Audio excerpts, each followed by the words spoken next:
So in this video, I want to talk about 3 ways on how you can finally let go of the narcissist, oh, cute little puppy, without losing your cool.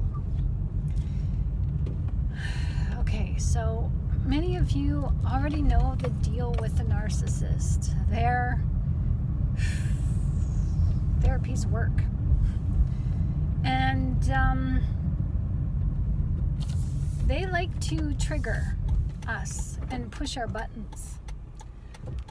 They push and push and push and push and push those buttons until you finally explode. And when you explode, it's not freaking pretty, is it? Well, that's what they want. They want you to lose your cool, because when you lose it, you look cray-cray.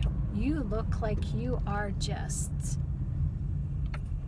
belong in the funny bin, the loony bin, whatever you want to call it. And when you go ballistic, well, that makes them look calm, cool, and collected. And that validates for them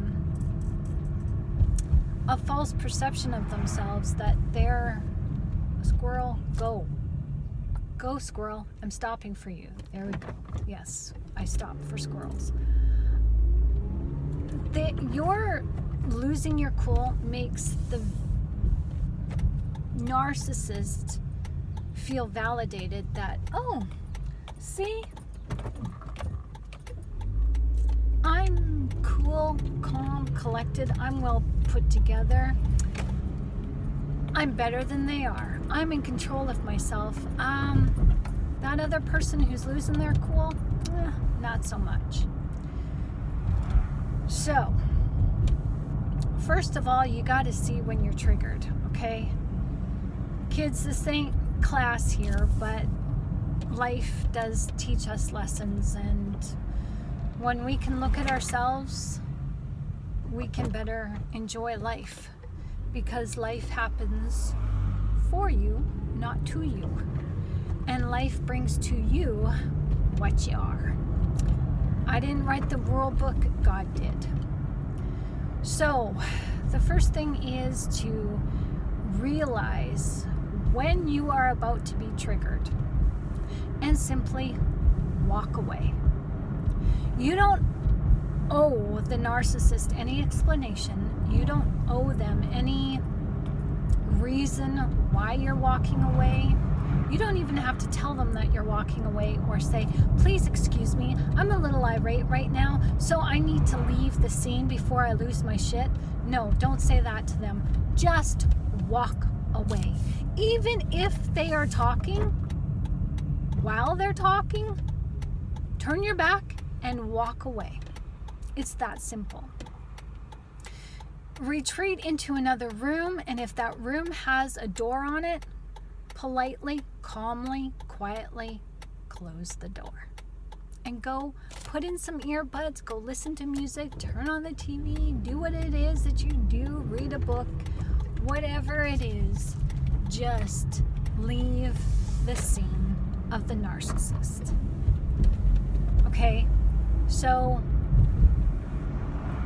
understanding your trigger points, understanding that the narcissist is aware of what they're doing, and they're doing it on purpose. Don't let that get to you. They're just being who they are. They're choosing to be this way, and you being triggered, well, that's a choice as well, as you give away your emotional power to the narcissist every time you blow your top. Number 2, ignore the narcissist. When they are in the room and they want to engage with you, avoid them, ignore them. Don't say yes, don't say no, don't nod your head, don't shake your head, don't offer Just say nothing. If you're in the kitchen with the narcissist and you're cooking and they're telling you, don't cook it that way, don't do that, don't do this, don't do that, or put salt on my fries, or whatever it is, ignore them. Don't offer anything back. Don't engage the narcissist. Don't meet them where they're at. Don't meet them in the middle. Don't try to reason with them. Just ignore them. Don't offer them any emotional feedback. There's a saying that we go gray rock with the narcissist when we've had enough. Well, when enough is finally enough, as it's enough, you don't go gray rock, you just go rock. You show no emotion as you show no communication. So those are the two things that are needed to practice when engaging with a narcissist. Holy traffic. Ooh. Don't know what that was about. I'm going for it. Thank you. When you're engaging with the narcissist, that's what they want. They want attention. They need attention. They feed off of attention. Because without attention, that's when they have to self-reflect. They can't stand being alone. Because alone to them means that they are lonely, that they're lowly. And so they need an entourage. They need your validation. They need attention. They're just stunted little kids in an adult body. That's all they are. And kids need validation. They need being paid attention to. So if you can practice these two things when you're with the narcissist is going to go where they're wanted, where they're needed. As a narcissist will not stay where they're not wanted. And your silence tells them, I don't want you. I don't need you. You're not needed in my life, so bye. And so tip number 3, what happens is when the narcissist leaves you, and they will, or eventually you'll just have enough and you'll have the supplies, the avenues in your life where you're able to leave. You'll leave first, or the narcissist won't put up with your silent treatment and they'll leave. And when they leave, go no contact. Stay no contact, go no contact, as they will try to contact you, as they'll regret leaving you because they'll forget that you gave them the silent treatment. They'll forget that you really didn't appreciate their company. They'll forget that you guys really didn't have anything in common and there was nothing to talk about. They'll forget a lot of things, but they'll remember your presence and how your presence made them feel at the beginning, as your presence makes them feel so good. So after the narcissist has a change of heart, they will reconsider coming back to you, and they will try to contact you. They'll contact you through your social media. They'll contact you through your friends. They'll contact you through your work. They will contact you, maybe even show up at your door. They may even leave notes on your car. Ignore the notes. Ignore the phone calls. Tell your friends and family that they are to give this narcissist no information about you whatsoever,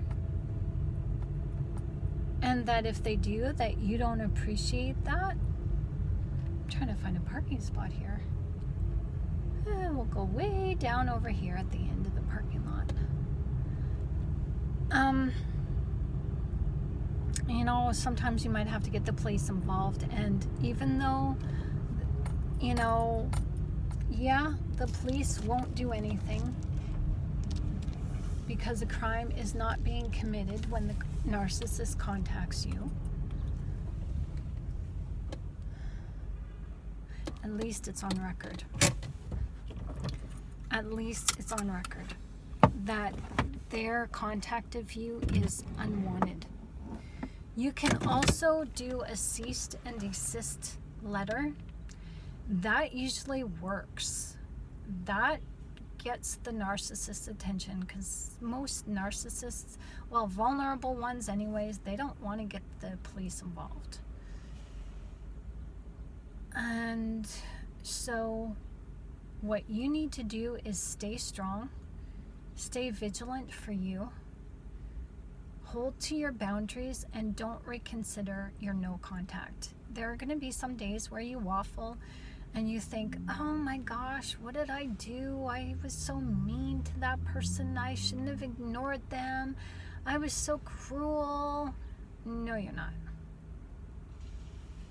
Remember that the narcissist is a fraud. Remember that the narcissist frauded you into believing that they were somebody that they're not. They mirrored you and they reflected that back to you. So you fell in love with a persona of yourself. You fell in love with your own mirror image. That's cruel. And then the narcissist has the nerve to manipulate you in order to control your decisions, where they lie and cheat and steal and gaslight and gaslight and gaslight and manipulate more in order to sway your decision-making processes to what they want to do in life. No, they deserve your silence. Narcissists deserve no contact, as this is how a narcissist is forced to... Oops. Sorry, I thought my phone was falling off the... It did fall off the clip. Oops. So, this is a way for you to allow the narcissist to take responsibility for their actions and what they've done to you. They won't take responsibility any other way, so it's up to you to hold to yourself in integrity and love yourself enough to see through the narcissist bullshit antics. And so I'm hoping that these 3 helpful hints will help you to set boundaries and keep the narcissist out of your life, as your silence and your ignoring them will be the catalyst to get them to leave you the heck alone. That's the only way.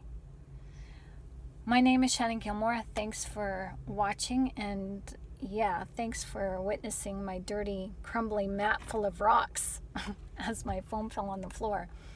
So I guess I gotta vacuum out my car. Anyways, I appreciate you guys, and I hope this has helped you a lot. I mean, it's helped me a lot to understand that my parents were right when I was being bothered by somebody in school, and my parents just said, just ignore them. They'll leave you alone. If you give them no attention, they'll leave you alone. And having my own kids, understanding that kids crave attention, and when I didn't give my kids attention, or I observed even when my sisters would be like, Mom, Mom, Mom, Mom, Mom, Mom, and my mom would just ignore my sister. And eventually my sister would stop and go and get whatever she needed herself. And my mom taught us a valuable lesson that we don't need our parents to do everything for us when we're capable of doing it for ourselves. And the narcissist is just like that kid who's like, Mom, Mom, Mom, Dad, Dad, Dad. And if you just ignore them, eventually they'll do it for themselves and they don't want to, so they'll go find somebody else to do it for them. And that other supply looks better because, oh, this supply is willing to do for me what that person who is ignoring me won't do for me. So, what's the better option here? And then you can say, bye-bye, don't let the door hit you on the way out. Boom. Have a good one.